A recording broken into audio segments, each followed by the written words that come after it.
Hi traders. So நீங்களும் என்ன மாதிரி ப்ராஃபிட்டபிள் ட்ரேடராக மாறணும் அப்படின்னா ஒரு சார்ட் எடுத்து அனலைஸ் பண்ண கற்றுக்கோங்க. குரூப்பில் ஜாயின் பண்ணிக்கோங்க. டிஸ்கிரிப்ஷன் குரூப் லிங்க் இருக்குது, ஜாயின் பண்ணிக்கோங்க. ஸோ நான் அப்லோட் பண்ணுற ட்ரேடோட எக்ஸ்ப்ளனேஷன் ப்ளஸ் நான் ட்ரேட் எடுக்கிறதோட ஸ்க்ரீன்ஷாட் அப்லோட் பண்ணுவேன். நீங்கள் ப்ராக்டிஸ் பண்ணுறதுக்கு யூஸ் ஆகும். சரிங்களா? நீங்களும் ப்ராஃபிட்டபிள் ட்ரேடராக மாறணும் அப்படின்ற ஒரு ஐடியாவில் இருந்தீங்க அப்படின்னா, டைம் பாஸ் பண்ணுறீங்க அப்படின்னா தயவு செஞ்சு வீடியோவை பார்க்காதீங்க. சரிங்களா? ஓகே. ஸோ நேற்று ஒரு வீடியோ ஃபஸ்ட்டு ட்ரேடோட எக்ஸ்ப்ளனேஷன் கொடுத்துட்டேன். இது ஃபஸ்ட்டு ட்ரேடோட சார்ட்டு. சரிங்களா? ஸோ இங்கே பையர் ட்ரேட் எடுத்திருப்பேன். ஏன் எடுத்தேன் அப்படின்னு சொல்லிட்டு நான் பையருக்கு எக்ஸ்பிளைன் பண்ணியிருப்பேன். ஸோ அந்த வீடியோ நீங்கள் பார்க்கலீங்க அப்படின்னா நாங்கள் ஐ பட்டனில் கொடுக்குறேன், இங்கே பார்த்துக்கோங்க. புரியுதுங்களா? டிஸ்கிரிப்ஷன்லேயும் ட்ரேட் வீடியோன்னு கொடுப்பேன். ட்ரேட் வீடியோ பார்த்துக்கோங்க. ஃபஸ்ட்டு எக்ஸ்ப்ளனேஷன் வீடியோ இருக்கும், அதுவும் பார்த்துக்கோங்க. இது அடுத்து நான் செகண்ட் ட்ரேடோட எக்ஸ்ப்ளனேஷன் இப்போ நான் கொடுக்குறேன். சரிங்களா?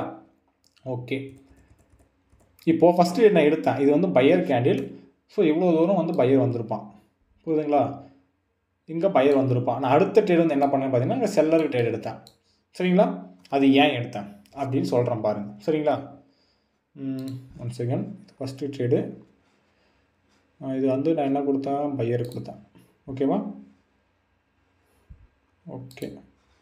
ஸோ இங்கே பாருங்கள், நான் சொன்ன மாதிரி பையர் வந்திருக்கானா? நான் எப்படி இங்கே ஸ்ட்ராங்காக பையர் வருவான்றது என்னோடய ப்ரெடிக்ஷன். கரெக்டாக பையர் வந்துட்டானா? ஓகே. அடுத்த ட்ரேட் நான் யாருக்கு எடுத்தேன் அப்படின்னு பார்த்தீங்கன்னா செல்லருக்கு எடுத்தேன். சரிங்களா? எப்படி நான் செல்லருக்கு எடுத்தேன் அப்படின்னா வச்சுக்கோங்களேன், கண்டிப்பாக இந்த ட்ரேடரோட வீடியோ உங்களுக்கு புரியணும் அப்படின்னா ப்ரீவியஸ் வீடியோவை போய் பாருங்கள். பார்த்துட்டு இந்த வீடியோவை பாருங்கள். சரிங்களா? நீங்கள் ஐ பட்டனில் கொடுக்குறேன், போய் பாருங்கள். டிஸ்கிரிப்ஷன்லையும் ஃபஸ்ட்டு ட்ரேட் எக்ஸ்ப்ளனேஷன் அப்படின்னு ஒன்று இருக்கும், அதை பாருங்கள். சரிங்களா? அதுக்கு முன்னாடி ட்ரேடோட வீடியோவை பாருங்கள். நான் எப்படி ட்ரேட் எடுத்திருப்பேன் அப்படின்றது யோசிங்க. எதுவுமே யோசிக்காமல் காசு வந்துடணும், ப்ராஃபிட் வந்துடணும் அப்படின்னா வராது. சரிங்களா? 100% உங்களுடைய உழைப்பு, உங்களுடைய நாலேஜ், உங்களுடைய டைம் எல்லாமே நீங்கள் ஸ்பெண்ட் பண்ணால் மட்டும்தான் உங்களால் ப்ராஃபிட் பண்ண முடியும். இல்லைன்னா 100% முடியாது. சரிங்களா? கரெக்டாக பார்த்துக்கோங்க. ஸோ ஓகே, இந்த ட்ரேட் எக்ஸ்ப்ளனேஷன் நான் கொடுத்துட்டேன். இங்கே எப்படி பையர் வருவான் அப்படின்னு சொல்லி நான் கொடுத்துட்டேன். ஸோ அடுத்து நான் செல்லர் ட்ரேட் எடுத்தேன். அதுவும் ஷோர் ஷாட் தான். சரிங்களா? உங்களால் மட்டும் ப்ராஃபிட் பண்ண முடியுது, எப்படி உங்களால் மட்டும் ஷோர் ஷாட் எடுக்க முடியுது அப்படின்னு ஒரு கொஷின் கேட்டிங்க அப்படின்னா அதுக்கு ஒரே பதில் நாலேஜ் ப்ளஸ் எக்ஸ்பீரியன்ஸ். சரிங்களா? மற்றபடி இங்கே ஒன்றுமே கிடையாது.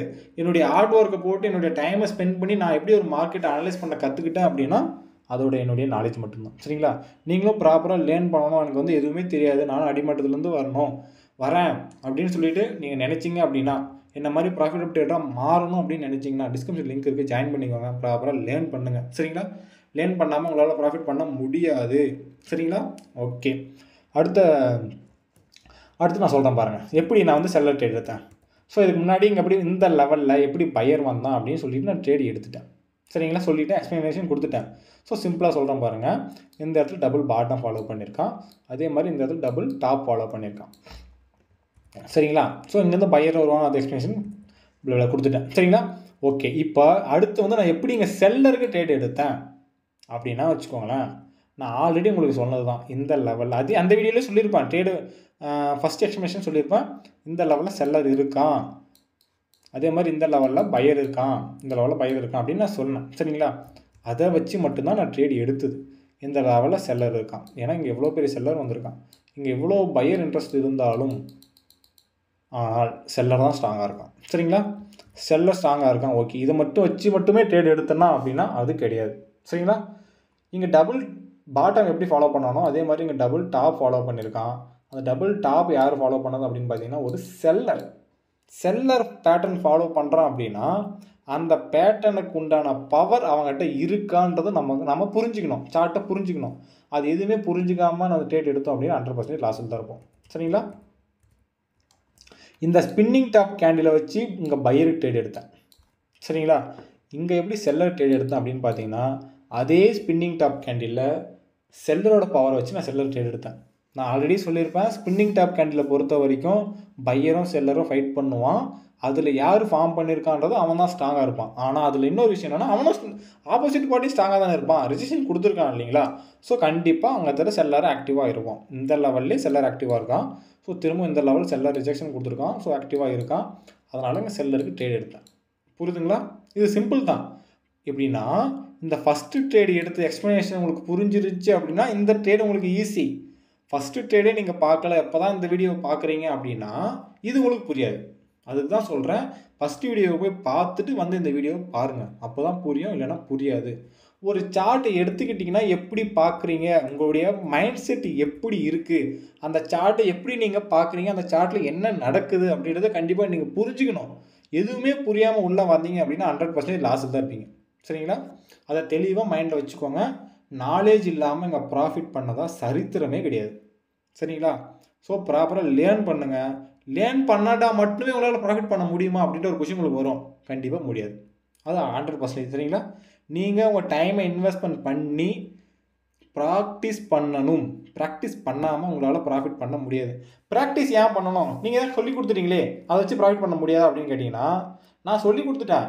இப்போது எக்ஸாம்பிள் வந்து பைக்கை ஓட்டுறது எப்படி, கையில் பிடிச்சி ஆக்சிலேட்டர் இது பண்ணால் பைக் மூவ் ஆகும், நீ ஓட்டிடலாம் அப்படின்னு சொன்னால் ட்ரைவ் பண்ண முடியுமா? நீங்கள் பைக்கில் உட்காந்து அந்த பைக் எக்ஸ்பீரியன்ஸ் பண்ணால் மட்டும்தான் உங்களால் அந்த பைக் ரன் பண்ண முடியும், இல்லைன்னா முடியாது. அதே மாதிரி தான் இங்கேயும் நீங்கள் கற்றுக்கிட்டால் மட்டும் முடியாது. நீங்கள் சார்ட்டில் உட்காந்து அந்த சார்ட் என்ன நடக்குது, பையர் எப்படி வரான், செல்லர் எப்படி வரான், யார் ஆக்டிவாக இருக்கான், எங்கேருந்து வரான், எங்கேருந்து லெவல் வீக்காக இருக்கான், அது எல்லாத்தையும் நீங்கள் பார்த்து மட்டும்தான் ட்ரேட் எடுக்க முடியும், இல்லைன்னா முடியாது. சரிங்களா? ஸோ தெளிவாக பார்த்துக்கோங்க, புரிஞ்சுக்கோங்க, அனலைஸ் பண்ண கற்றுக்கோங்க. அப்புறமா ப்ராஃபிட் பண்ணுங்கள். ஈஸியாக டேரெக்டாக ப்ராஃபிட்னு வராதிங்க. அதே மாதிரி எதுவுமே தெரியாமல் அதிகமான அமௌண்ட்டை இன்வெஸ்ட்மெண்ட் பண்ணாதீங்க. இதுவரையும் எனக்கு மெசேஜ் பண்ணவங்களில் 50க்கு 50% எல்லாருமே லாஸ் பண்ணிட்டு தான் உள்ளே வராங்க. சரிங்களா? லாஸ் பண்ணிட்டு தான் உள்ளே வராங்க. சரிங்களா? ஸோ தெளிவாக புரிஞ்சுக்கோங்க, புரிஞ்சுக்கிட்டு அண்டர்ஸ்டாண்ட் பண்ணுங்கள். இந்த சார்ட் எடுத்துக்கிட்டிங்கன்னா வச்சுக்கோங்களேன், எதுவுமே தெரியாதவங்களுக்கு பையர் இங்கே எவ்வளோ தூரம் செல்லர் வந்திருக்கான், ஸோ இங்கே எப்படி பையர் வந்திருக்கான், அடுத்து செல்லர், ஏதோ கண்மூடித்தனமாக ட்ரேட் எடுப்பீங்க. 4 ட்ரேட் ப்ராஃபிட் ஆகும், 5வது ட்ரேட் லாஸ் ஆகும், 6வது ட்ரேட் லாஸ் ஆகும், 7 லாஸ் ஆகும், தொடர்ந்து லாஸ் ஆகினே இருக்கும். சரிங்களா? ஒரு நாள் ப்ராஃபிட் வந்துச்சு அப்படின்னா அடுத்த நாள் அதிகமான அமௌண்ட் இன்வெஸ்ட்மெண்ட் பண்ணவும் கூடாது. புரியுதுங்களா? பண்ண வேண்டாம், பண்ணவும் கூடாது. அப்படி பண்ணிங்க அப்படின்னா லாஸ் ஆயிடுவீங்க.